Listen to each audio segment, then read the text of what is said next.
اچھا یہ فرمائیے کہ محرم کی اسلام میں کوئی خاص اہمیت ہے؟ محرم کا مہینہ اسلام کے ہجری سال کا پہلا مہینہ ہے، اور جیسے شمسی سال کا پہلا مہینہ جنوری ہے، اسی طرح محرم ہمارا مہینہ ہے۔ اس سے ہم قمری سال کی ابتدا کرتے ہیں، یا ہجری سال جس کو آپ کہتے ہیں اس کی ابتدا کرتے ہیں۔ یہ بھی آپ کے علم میں ہے کہ یہ ان 3 مہینوں میں سے ہے جن کو حرام مہینے قرار دیا گیا حج کے لیے، اور چوتھا مہینہ رجب کا ہے جس کو عمرے کے لیے حرام مہینہ قرار دیا۔ حرام کا مطلب یہ ہے کہ اس زمانے میں اس طرح کا امن و امان نہیں تھا جیسے اب دنیا میں بالعموم رہتا ہے۔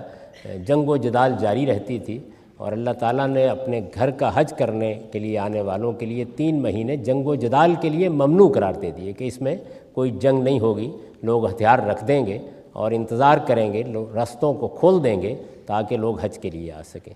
تو ان میں ظاہر ہے کہ آخری مہینہ یہی ہے، اسی میں لوگ حج سے فارغ ہو کر جاتے آتے تھے۔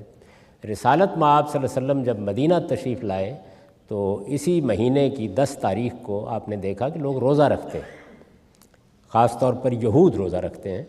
تو آپ نے پوچھا تو انہوں نے کہا کہ ہماری تاریخ میں یہ ہے کہ یہی دن تھا جس میں سیدنا موسیٰ علیہ السلام کو، جو ظاہر ہے کہ پیغمبر تھے اور وہ سب ان کو ماننے والے تھے، موسیٰ علیہ السلام کو فرعون کی غلامی سے نجات دی اور وہ اپنے لوگوں کو لے کر سمندر کے پار اتر گئے تھے۔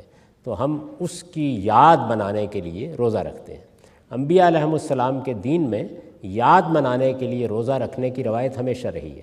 خود رسالت مآب صلی اللہ علیہ وسلم سے کسی نے پوچھا کہ آپ پیر کے دن ہم نے دیکھا ہے کہ اکثر روزہ رکھ لیتے ہیں، تو آپ نے فرمایا کہ ہاں یہ میری پیدائش کا دن ہے۔ تو انبیاء علیہم السلام کے ہاں جس طرح کے ہم تقریبات مناتے ہیں، کیونکہ اللہ کے ساتھ ان کا غیر معمولی تعلق ہوتا ہے، تو روزہ رکھنے کی روایت رہی ہے۔ تو حضور نے فرمایا کہ موسیٰ علیہ السلام کے پار اترنے کی ہمیں ان سے زیادہ خوشی ہے، ہم اگلے سال سے 2 روزے رکھا کریں گے۔ تو دین میں بس یہ باتیں ہیں جو اس مہینے کے بارے میں کہی جا سکتی ہیں۔